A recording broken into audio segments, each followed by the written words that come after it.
Я сегодня хочу с вами поделиться одним местом Писания. Недавно как-то размышлял над этим словом. Бог что-то положил как-то на сердце. Давайте, если у вас есть Евангелие, откроем его. Это Евангелие Марка, 10 глава. 10 глава, с 17 стиха прочитаем. Эта история, кстати, она описана в 3 Евангелиях, но я вот выбрал Евангелие от Марка. Оно как бы, может быть, как-то шире, что ли, немножко раскрывает эту историю. Евангелие от Марка, 10 глава, да, это история о том, как один из молодых людей подошел к Иисусу и задал вопрос, как наследовать жизнь вечную.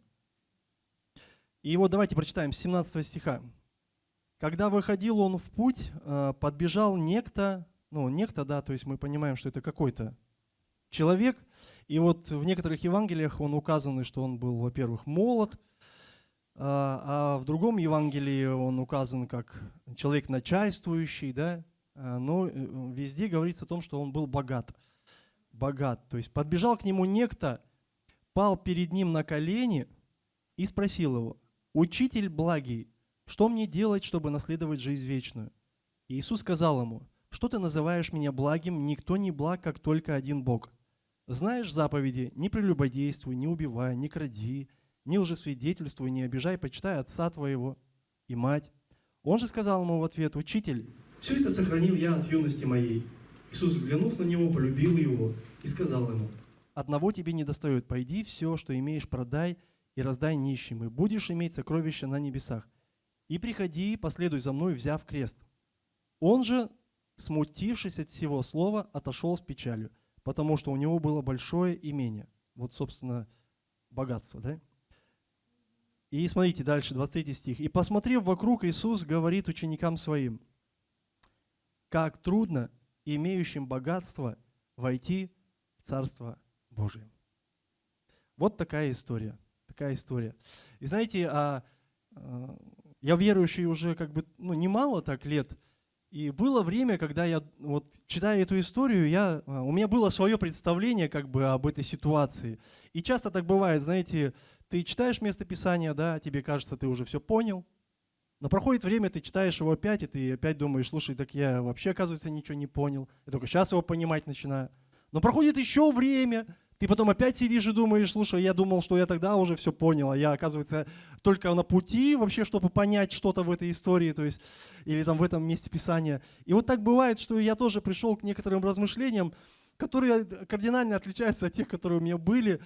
И были у меня они примерно такие, знаете, что какой-то энтузиаст, в общем, такой духовный энтузиазм, решил, знаете, подойти, испытать, то есть, какой весь раз такой. И сегодня так это называется, знаете, блеснуть чешуей, типа я такой весь раз такой весь в жизни, и весь я красивый, Ну, Иисус просто показал его проблему, и тот ушел.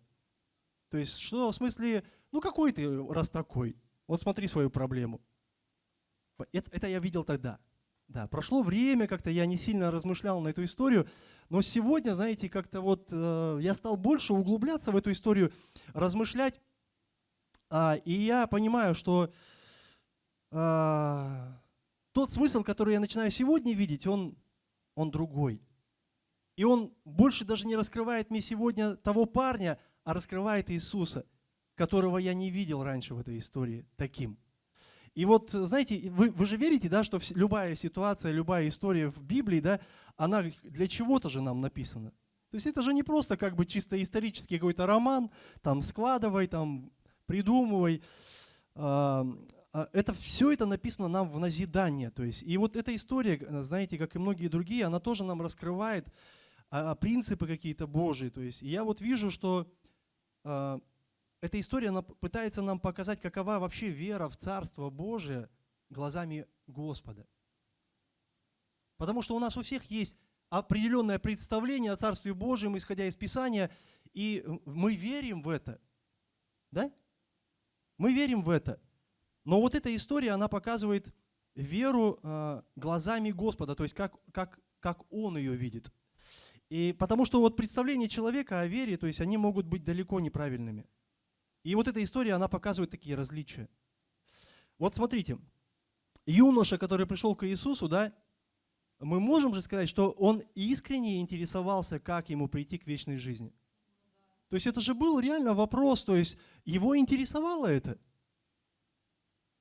Но смотрите, но путь, которым он шел к царству, то есть которое он видел, которое он хотел наследовать, да, он отличался от того пути, который прорисовал ему Господь.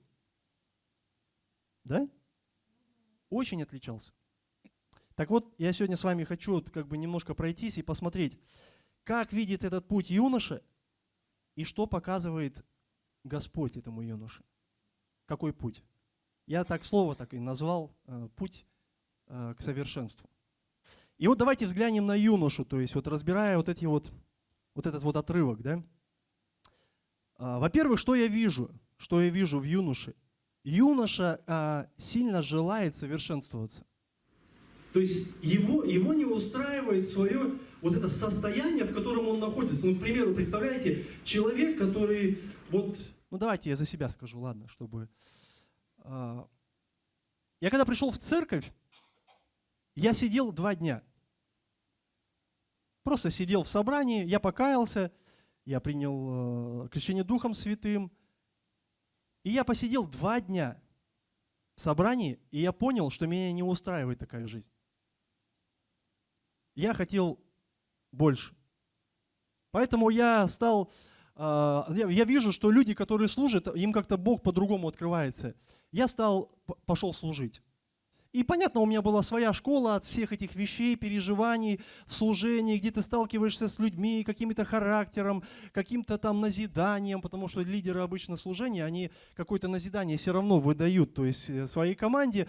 И я как-то назидался, в общем, притирался, вот разные вещи были, то есть такая была своя школа служения.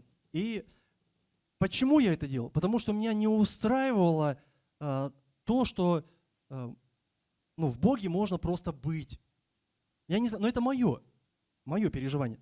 Просто в Боге можно просто быть. И я вот что я вижу в этом юноше, что он видит, что ему что-то не хватает на его пути, что, знаете, некоторые говорят, я не в лучшей форме, поэтому они там что-то там пытаются, да, что-то делать. Кто-то физически форму в себя приводит, кто-то там, я не знаю, им хочется идти дальше, то есть строить или еще что-то. То есть у них есть какое-то представление о форме, в общем, им хочется идти дальше, то есть. И когда Иисус услышал, что он, смотрите, он с юных лет хранит все эти заповеди, следует им, потому что он так сказал, я с юных лет исполняю все эти заповеди, о которых сказал Иисус, да, то мы видим, Писание говорит, что Иисус больше расположился к этому человеку, то есть он говорит, там написано, что он полюбил его, да, но другие переводы, они просто показывают, что любовь, она проявилась в том, что он стал с любовью и участием говорить ему. То есть в смысле, это знаете, когда тебе подходят люди и говорят, я хочу, и ты годами наблюдаешь, что они хотят, но ничего не происходит, ты уже как-то привыкаешь, что, знаешь, как-то ты уже, ты не видишь ничего серьезного в этом, понимаете? Поэтому ты уже просто привык. Но когда ты видишь, что человек стремится, и он действительно что-то хочет, а Иисус-то он больше видел в людях, согласитесь, чем мы. Так вот, Писание говорит, он больше расположился к этому человеку и стал с участием и любовью ему говорить, то есть давать совет. По сути, он ему буквально хотел помочь. Это не просто было типа, я тебе сейчас назову твою проблему, чтобы ты осел и понял свое место, как я раньше это видел. А он помочь ему хочет. А почему? Он ему понравился. То есть вот это чувство, знаете, что мне еще? Господи, меня не устраивает, типа, да? Не Господи, вот как он его назвал, учитель благий, да? Он ему понравился, то есть потому что он увидел в нем веру и жажду. Хочет человек, поэтому хочет двигаться. Для этого, смотрите, вера и жажда, как она проявилась. Для этого этот парень, он не сидит дома, читая свитки. Он идет к Иисусу. Он находит его. И мало того, что он приходит и находит его, он начинает задавать ему вопросы.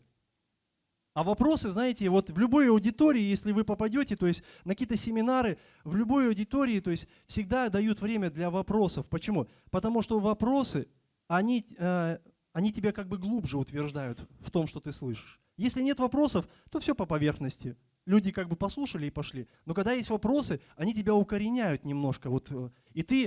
Твои вопросы причем тебя укореняют. Потому что есть вопросы, которые ты вообще понять не можешь, что это за вопрос, зачем его вообще было задавать. Можно было что-нибудь посерьезнее спросить, да? Как бывает, да, знаете, человек дал семинар, давайте вопросы по теме, и кто-нибудь спрашивает, а сколько у вас детей? Ну ты думаешь, да, вопросы разные бывают, но не по теме. И вот, знаете, Иисус начинает говорить ему, он видит в нем веру, потому что эта вера, она как-то проявилась. То есть, и вот в чем она проявилась? Да, он пришел, и он задает вопросы, что мне нужно делать, чтобы наследовать вечность? Что мне нужно? То есть это хорошая часть, дорогие, в этой истории. Хорошая часть вот и в отношении этого юноши. Потому что еще есть плохая часть в этой всей истории. И плохая часть в том, что он не вместил того, что сказал ему Иисус. А почему не вместил? Смотрите, человек, который жаждет, человек, который хочет двигаться, да, он как-то не вмещает вот эти вот, скажем так, какие-то новые установки, которые дает ему Иисус. Я часто вижу, знаете, такую проблему в людях, которые сами привыкли делать установки, сами делать правила, создавать. Понимаете? Вот им трудно принимать что-то новое, потому что они сами привыкли это делать. И этот парень тоже раз и уткнулся. Почему? Почему? И вот отсюда и вытекает еще один момент, который я вижу, как видит путь совершенства юноша. То есть юноша видит его по-своему. Скажем так, у него свой путь совершенства и свои ожидания от Иисуса, когда он к нему пришел. Свои ожидания от Иисуса. Писание говорит нам, что он был богатый, он был начальником. Начальником, то есть начальствующим. Я не знаю, то есть, и не хочу углубляться в эту историю, то есть, чем он командовал, потому что разные версии есть.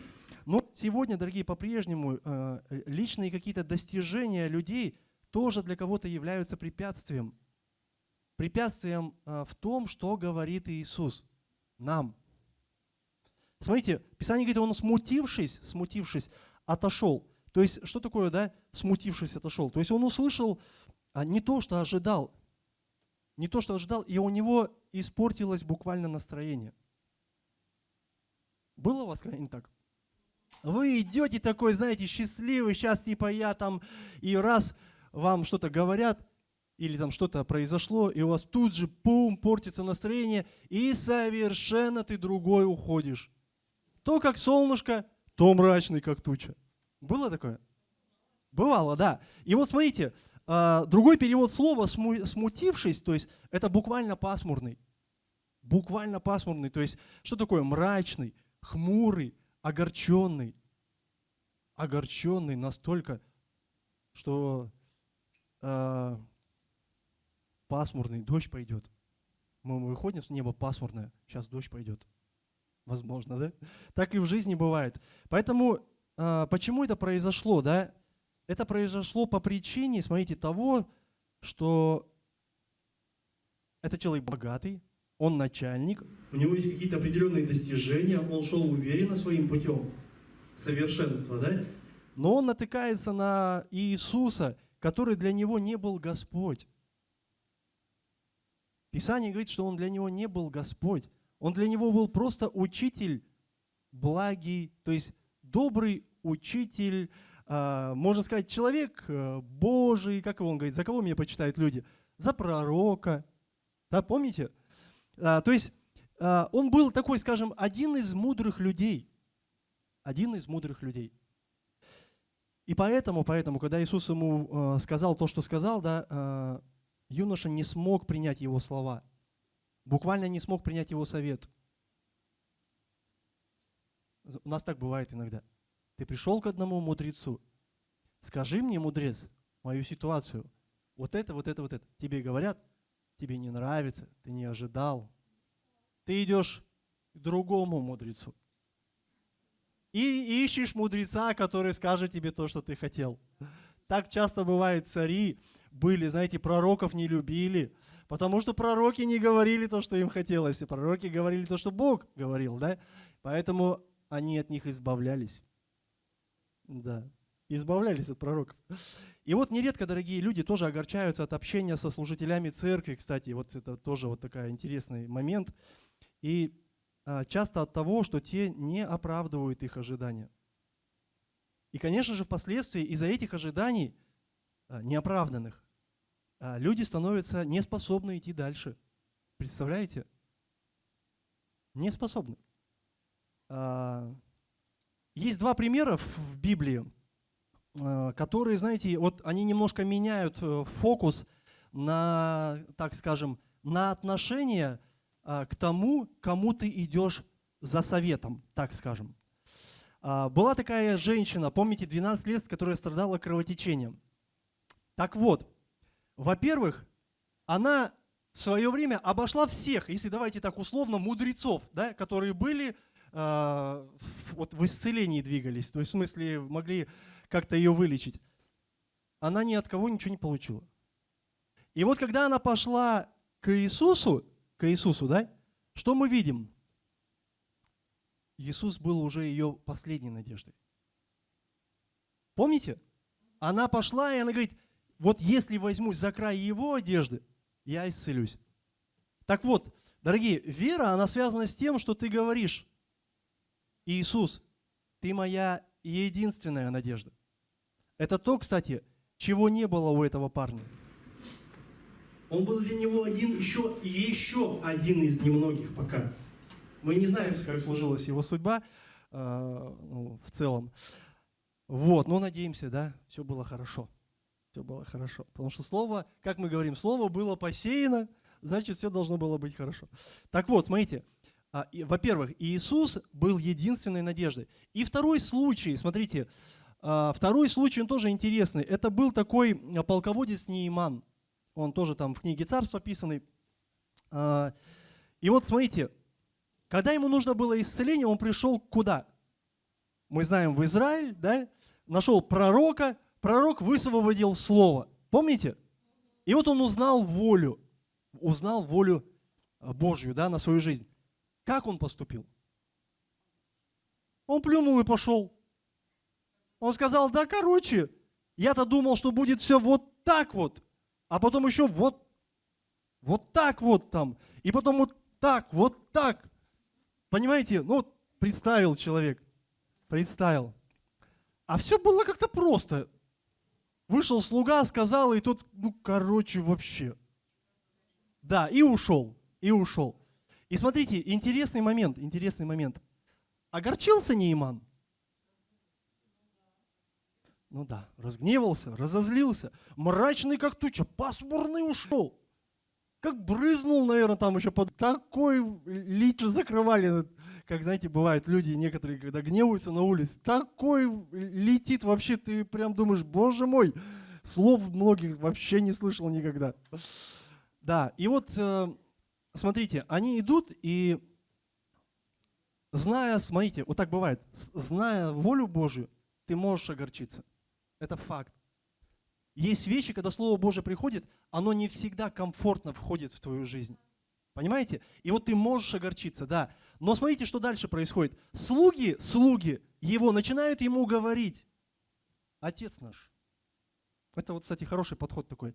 Отец наш. А если бы он тебе что другое сказал? Не сделал бы ты это? И знаете, и вот, смотрите, он знал волю Божью, Слово Божье, да, в свою жизнь. Но послушал-то он кого? Слуг. Вот так бывает. У Бога есть слуги Божьи. Ты знаешь волю, которую высвобождается в твою жизнь. Но иногда нужно просто послушать, принять просто. Почему? Потому что Иисус твоя надежда. Ты просто принимаешь, и смотрите, что Он делает. Он идет, окунается все-таки, послушался слуг, да, окунается, и что происходит? Он исцелился. Он исцелился. Вот такие два интересных момента, дорогие, которые у этого юноши не проявились.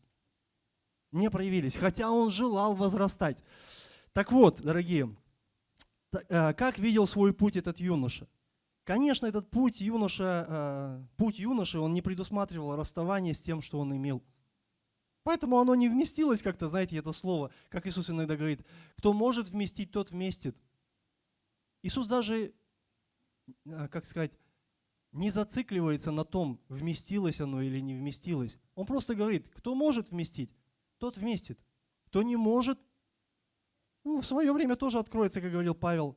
Поэтому, смотрите, возможно, я даже так думаю, возможно, этот юноша вообще видел свое богатство в виде благословения, которое было за его праведную жизнь. Он же соблюдал Слово Божие, имел богатство, и некоторые приписывают это, но это же мой успех в Боге, это же моя праведная жизнь создала все это. Поэтому как я могу от этого всего отказаться? Я помню одну историю, один пастор рассказывал, по-моему, приезжий какой-то, и он рассказывал, Бог благословил меня тем, говорит, что я мечтал о гольфе, и мне однажды подарили набор клюшек для гольфа. Нам, конечно, трудно все это представляется, потому что мы никогда не играли в эту игру, но дорогие, эта игра дорогая, и она чаще для богатых. И вот ему подарили клюшки для гольфа, потому что ему нравилась эта игра. И вот он так увлекался гольфом, что Бог ему однажды говорит, я хочу, чтобы ты отдал эти клюшки. Как отдал? Господи, это же клюшки для гольфа, они очень дорогие. И он говорит, отдай эти клюшки.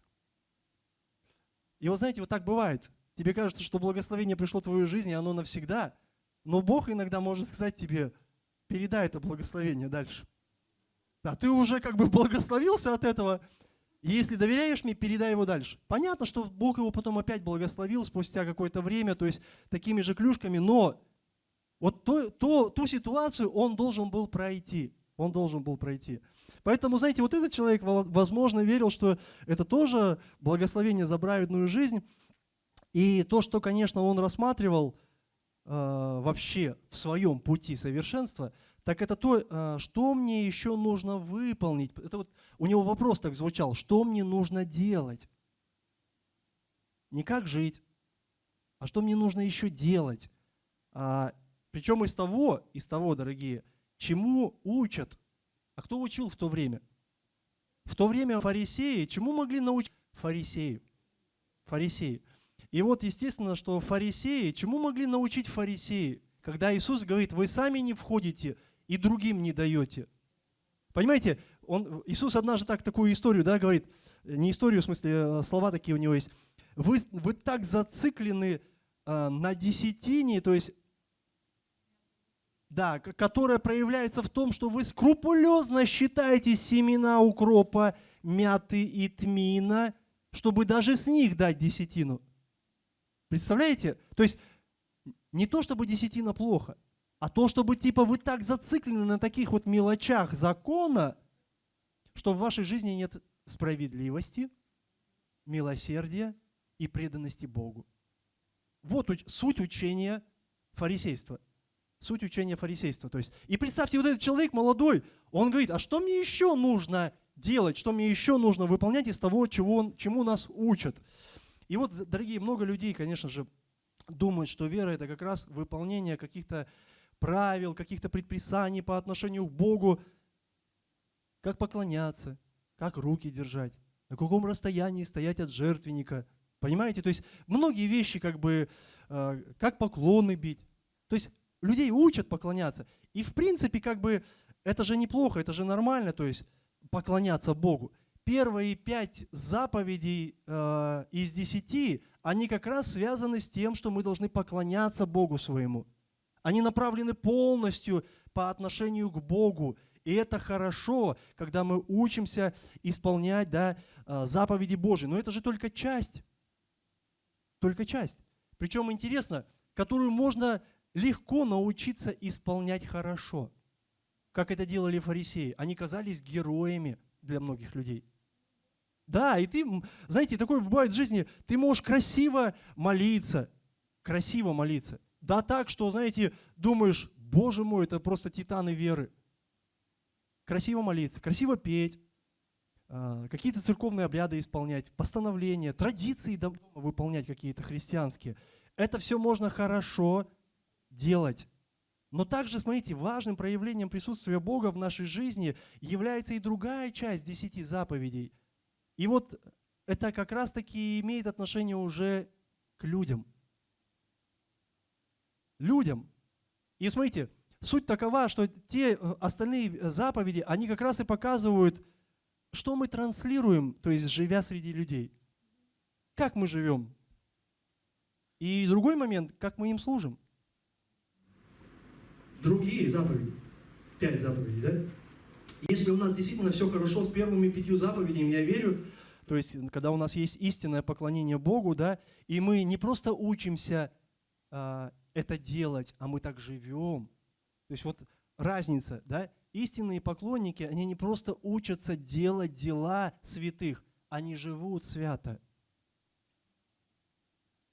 Так вот, если у нас все хорошо с первыми заповедями, будет хорошо и со вторыми. Аминь? Это факт.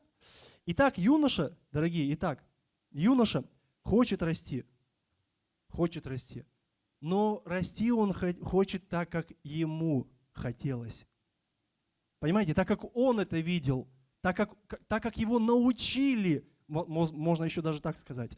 Но давайте теперь посмотрим, а что показывает Иисус? Что показывает Иисус? Какой путь к совершенству показывает Иисус? Это вот как бы что я наблюдаю из этой притчи в Слове Божьем. Смотрите, Иисус тоже хочет, чтобы верующие совершенствовались. И вот это мне нравится, что Иисус тоже заинтересован в том, чтобы ты рос. Ему нравится это в людях, поэтому Он с любовью, смотрите, с любовью. Вот до этого Он ему просто говорит, когда тот сказал, я это исполняю, и мне хочется дальше, больше. Написано, в этот момент, знаете, что-то стало по-другому проявляться, и Он стал с участием и любовью говорить этому человеку, то есть давать совет этому юноше, как ему, чтобы, смотрите, как ему теперь начать распоряжаться своей жизнью, чтобы совершенствоваться, чтобы, смотрите, чтобы вот суть веры, которая отличается человеческая и Божья, чтобы наследовать не то, что нам хочется, а что нам хочется, когда мы слышим про жизнь вечную? Вечно длящуюся жизнь. Поэтому Иисус хочет, чтобы мы не просто стремились к вечно длящейся жизни. Он хочет, чтобы наша жизнь стала подобающей Богу. Вечная жизнь, дорогие, это буквально жизнь Божья. Жизнь Божья, которая может проявляться в нашей жизни. И поэтому в Матфея 5 главе, 48 стих, это Нагорная проповедь, Иисус говорит такие слова. «Итак, будьте совершенны, как совершенен Отец ваш Небесный». Он хочет, чтобы люди совершенствовались. Он хочет, чтобы люди не были в смысле, а мне и так все нормально.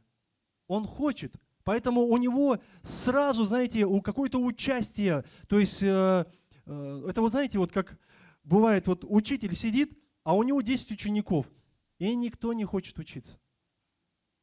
Но приходит какой-то там, скажем, 11 и говорит, скажите, пожалуйста, там, учитель, там, да, нам, ну, как там, по имени-отчеству у нас принято, а вот это как?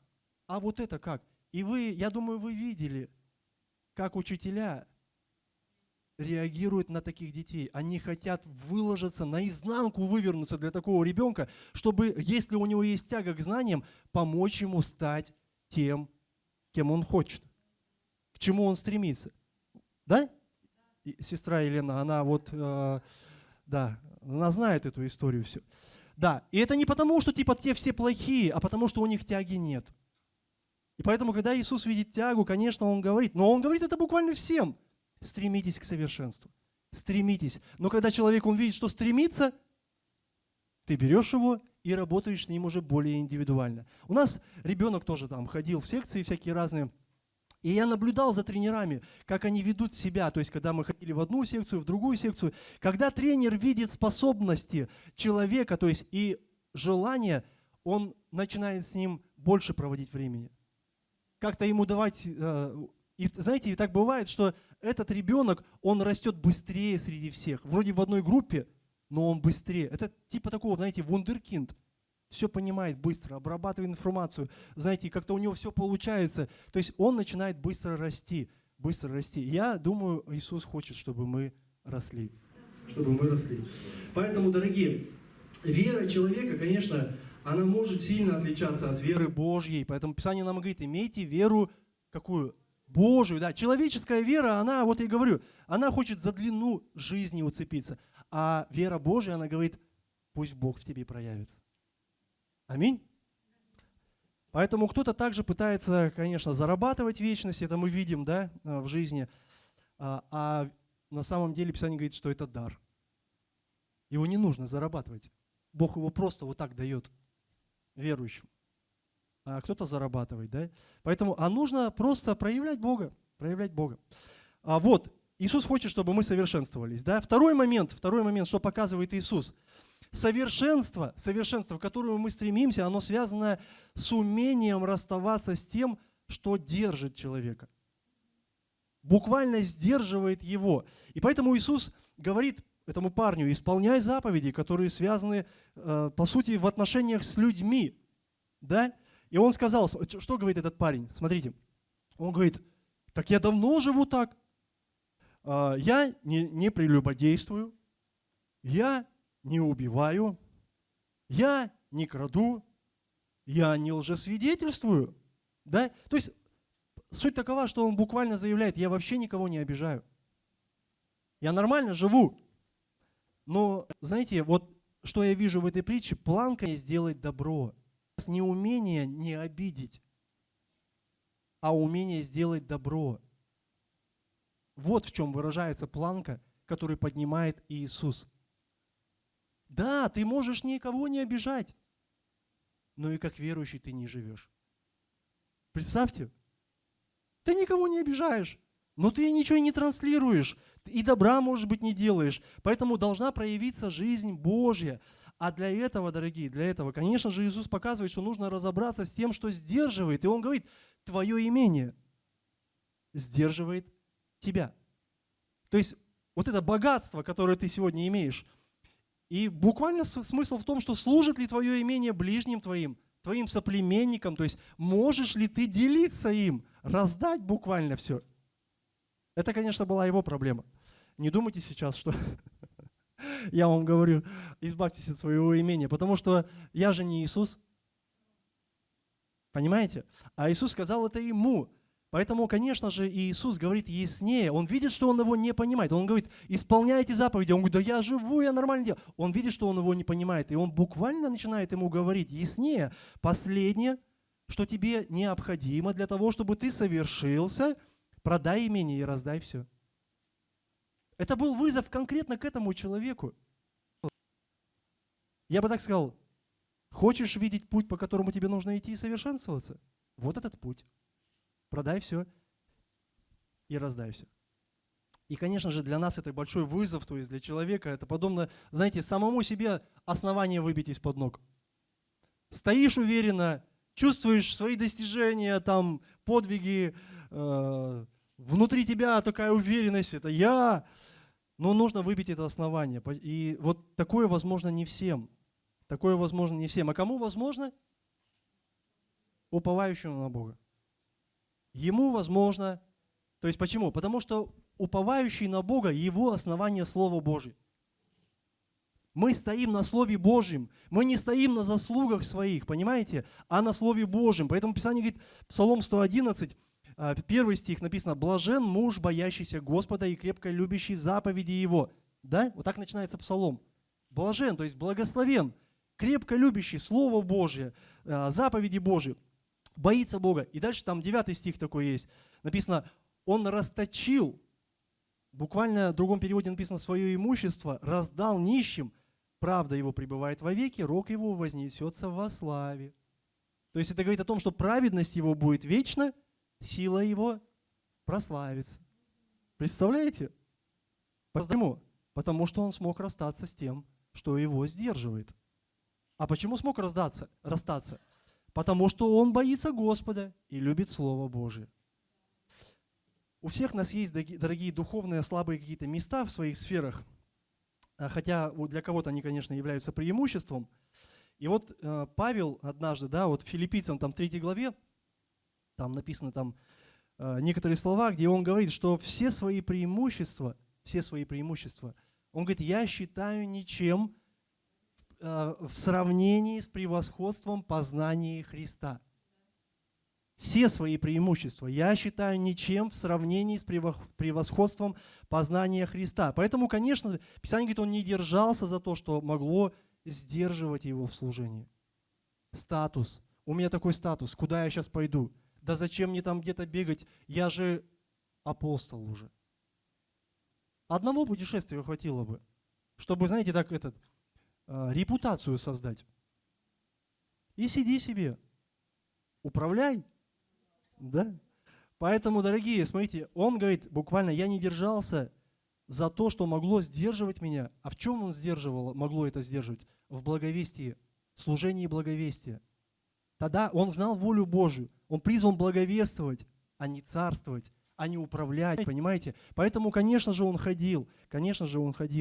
И вот я думаю так, что, и знаете, если не усиливать вот эти слабые духовные стороны доверием Богу, где ты просто стоишь на Слове Божьем, а не на своих достижениях, то они, конечно, будут, вот эти стороны, они будут все-таки как-то нас ослаблять. Поэтому иногда наши решения, они не тверды. Ты хочешь принять решение, и ты стукнул по столу, но хватило на 2 дня. Понимаете? Такое бывает. Или, например, энтузиазм твой.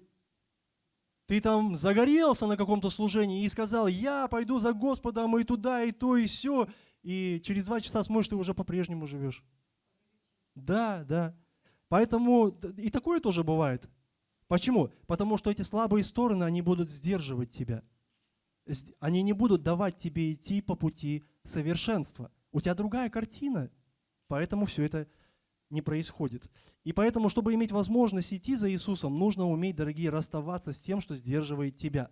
Смотрите, Матфея 19 глава, 29 стих написано, «И всякий», это в принципе там продолжение в этой истории, да, только в книге Матфея, «всякий, кто оставит домы, братьев, сестер, или отца, или мать, или жену, или детей, или земли ради имени моего, смотрите, получит во 100 крат и наследует жизнь вечную. Всякий, кто оставит. И мы все подумали, о Боже мой, к чему он нас призывает? Как я могу оставить свою жену, своих детей, да? Так вот, знаете, оставит, вот, если сегодня сказать современным более языком, да, может быть, не значит, что бросит. Не значит, что бросит. Потому что, знаете, вот Иисус, Он мать-то свою кому доверил? Иоанну. А зачем тогда говорить оставит, то есть если Иоанн бросит потом его мать? Понимаете? Потому что не бросит. А сможет оставлять ради имени Его. В смысле, вышел, как, знаете, за дровами вышел, чтобы дома было тепло, да? Так и вот так вышел послужить. Из своего, с чего-то своего. Вышел, помолился. Вышел, сделал доброе дело какое-то. То есть вот из своего, то есть то, что тебя держит, то, что тебя сдерживает для служения Ему. И поэтому, я бы так сказал даже, может быть, чтобы человек не держался, не был как зависимый, что ли, вот от того, что он имеет.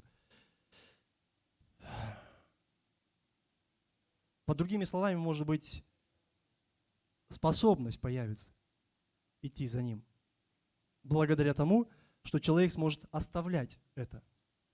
И вот Иисус говорит, такой человек, который научится, будет способным идти за ним, да, получит от него во 100 крат.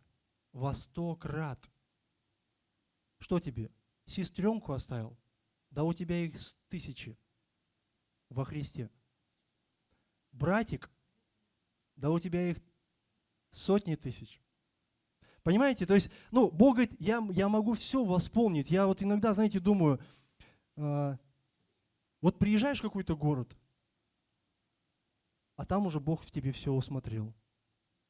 И церковь, и братьев, и сестер. Ты просто приехал в отпуск, возможно. Я вот, да, за свою поездку, которую я вот как бы отдохнуть съездил, да, 2 раза в собрании был. Меня окружали братья и сестры.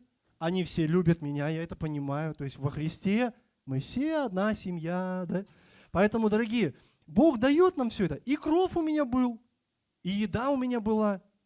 Все Он мне дал. А если бы я сказал, не-не-не-не-не, я держусь только за свое, в Биробиджане, да я бы никогда и не увидел ничего. Никогда бы не увидел. Да?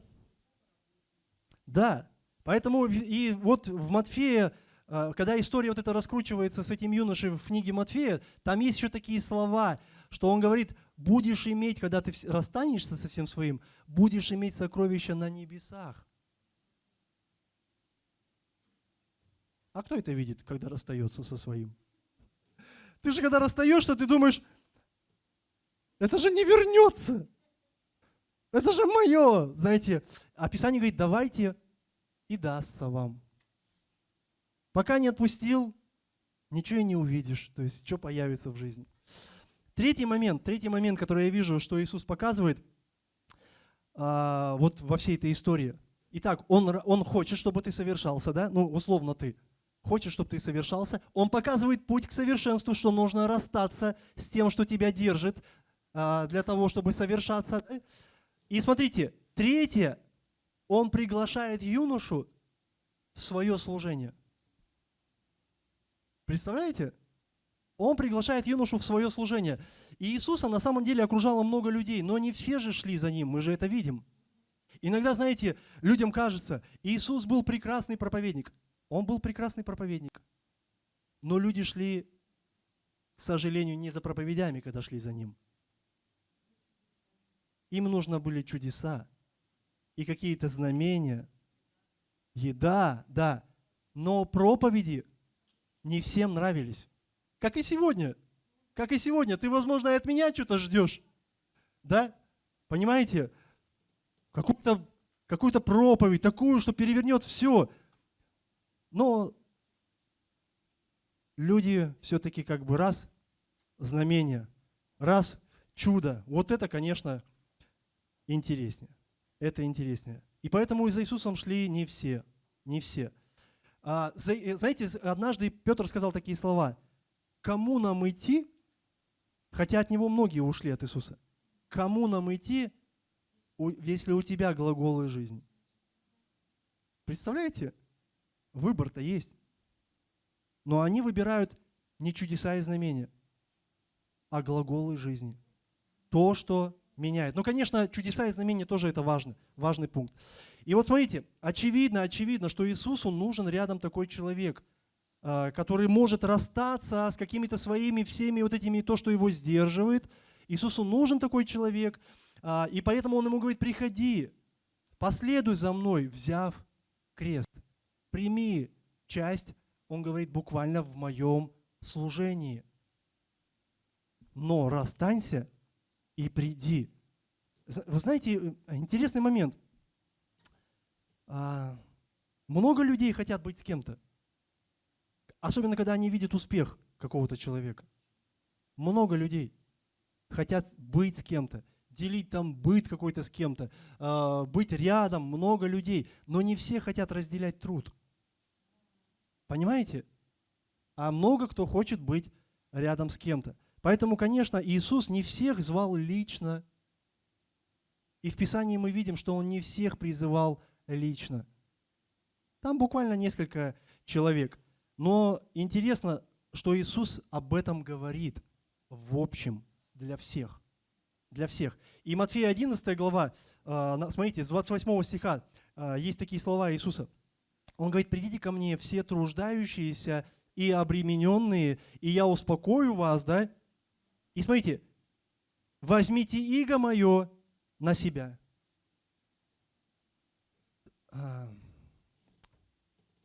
Николай, это не то Евангелие. Утешение нам надо, исцеление нам надо, но труд разделить Христа. Да, Иисус же уже все сделал, зачем напрягаться? Дорогие, Он говорит, возьмите иго мое. Вот какое у Иисуса иго? Он себя отдал до последней капли для этого мира. До последней капли. И он говорит, возьмите иго мое на себя. Я думаю, почему апостолы сегодня были такими, которыми сегодня я не вижу всех, кто называет себя апостолами сегодня. Они не такие. Почему те готовы были умереть и кидаться везде, а сегодня немножко не такие какие-то? Потому что иго, дорогие, то, которое мы себе можем представить своей верой, и то, которое Бог смотрит, видит его своей верой, верою Божьей, да, как написано, оно немножко разное, дорогие. И поэтому он говорит, возьмите иго мое на себя. И, смотрите, научитесь от меня. Это даже не просто там, типа, иго возьмите, и вы думаете, велосипед, как это все делать. Он говорит, научитесь от меня, ибо я кроток, я смирен сердцем, и найдете покой душам вашим.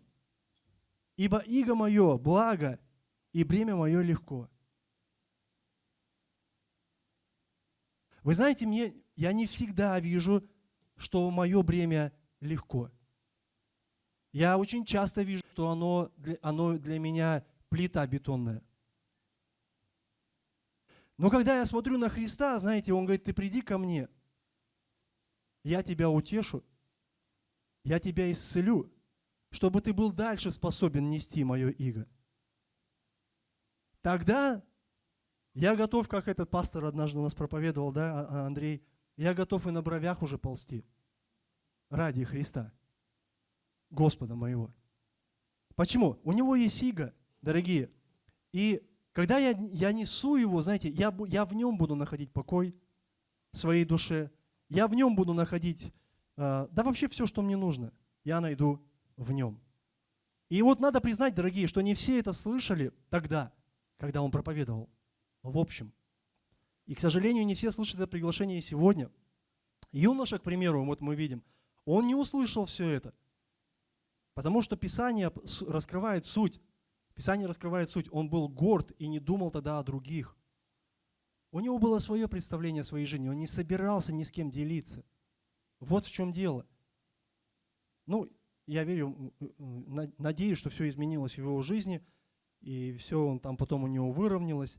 Но знаете, благословен Бог, что у нас сегодня есть люди, кто слышит призыв Господа,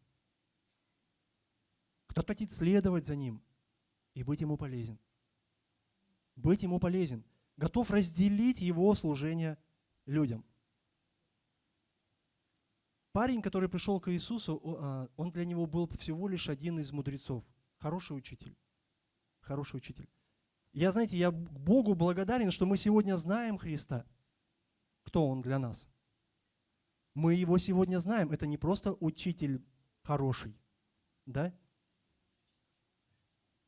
И я, знаете, я вижу, что благодаря тому, что мы знаем Христа, у нас есть прекрасная возможность совершенствоваться с Ним на Его пути, следуя по Его пути. Как Он говорит, следуй за мной, этому парню, да? И вот интересно, что следование за Христом как раз-таки оно и проявляется не в путешествии там по тем местам, где ходил Иисус в Израиле, да, а как раз-таки в проявлении Божьей любви к ближним, милосердии, да, ну и, конечно, в заботе о людях, которая проявилась через служение им. И вот этому точно фарисеи не учили. Поэтому парень этого не видел. В заключении, что бы я хотел сегодня сказать, и мы сейчас помолимся, вот в этой истории, которая описана в Евангелии от Марка, 10 глава, да, есть 23 стих, который мы прочитали, там Иисус говорит такие слова. «И посмотрев вокруг, Иисус говорит ученикам своим, как трудно имеющим богатство войти в Царство Божие». И знаете, я вот думаю, у каждого, да, есть какие-то достижения, и от них очень трудно отказываться, от своих достижений. Очень трудно. И очевидно, что есть какое-то препятствие, то есть, которое может быть между мной и служением, которое нужно совершить там на пути Господа, да, то есть или чего-то нужно отказаться, чтобы быть полезным Ему. Но вот Препятствие есть, да? Написано, как трудно имеющему богатство войти в Царство Божие. Но трудно не значит невозможно. Трудно не значит невозможно. И это как в жизни. Иногда мы встречаемся с какими-то задачами, которые раньше мы с ними не имели дела. Были такие ситуации. Но вникнув и разобравшись, конечно, мы постепенно решаем эти задачи. И вот в Господе, дорогие, то же самое. Главное просто во всем этом понять, в ком или в чем мое богатство. Главное понять, что является моим богатством. Это Христос, у которого есть Слово, и я строю отношения с Ним, потому что все Слово от Него, да? Либо это мое богатство, либо это мои какие-то достижения. Поэтому Иисус, Он буквально показывает этому парню курс. Он хотел идти так. И он видит, что да, у него хороший старт был, что он исполняет заповеди, что он стремится, да, но он ему корректирует его путь, что вот теперь здесь твоя развилка. Тебе не так надо идти, как ты шел, тебе нужно принять другой курс. И тогда ты можешь последовать за мною, приняв участие в моем служении. Итак, дорогие, давайте подытожим, что нам хочет, что видит парень. Да? Парень видит, в смысле имеет желание совершенствоваться, но видит он все по-своему. А Иисус тоже хочет, чтобы он совершенствовался. Он указывает ему путь, по которому надо идти, и приглашает его в свое служение. Потому что, дорогие, совершенный человек, Писание говорит, ко всякому доброму делу приготовлен. Слово Божье, дорогие, оно совершенствует тебя, чтобы ты был готов. Аминь. Давайте помолимся. Аллилуйя, Иисус. Господь, мы благодарим Тебя. Благодарим Тебя, Боже, за все эти, Божьи, истории, которые есть в Библии, Боже, и они учат нас, Боже, Слову Твоему, Господь. Они учат нас, Господи, и задают какой-то вектор, Боже, Отец, для того, чтобы мы могли действительно, Господи, совершенствоваться не как нам угодно, Господь, а как Ты, Боже, предлагаешь. Ты буквально предлагаешь нам путь, который мы можем избрать, Боже, для себя во имя Иисуса Христа, для того, чтобы войти в Твой план, Господь, войти в Твое призвание, Господь, для своей жизни, Боже, для своей жизни. Мы много говорим и молимся о плане, но Ты буквально показываешь путь, как в него войти. И, Господи, я благодарю Тебя, что Духом Святым Ты буквально как-то задаешь нам, что ли, Боже, вот эту эстафету внутрь, Боже, чтобы мы могли принимать участие, Господи, в этом плане. Ты даешь желание, Ты даешь, Господи, вдохновение, Ты, Боже, открываешь, Господи, какую-то внутреннюю силу, Боже, вот этот энтузиазм, Господи, следовать за Тобой. Поэтому, Боже, мы благодарим Тебя. Благодарим Тебя. Помоги нам видеть, Господь, путь, Господи, к своему совершенству, Боже.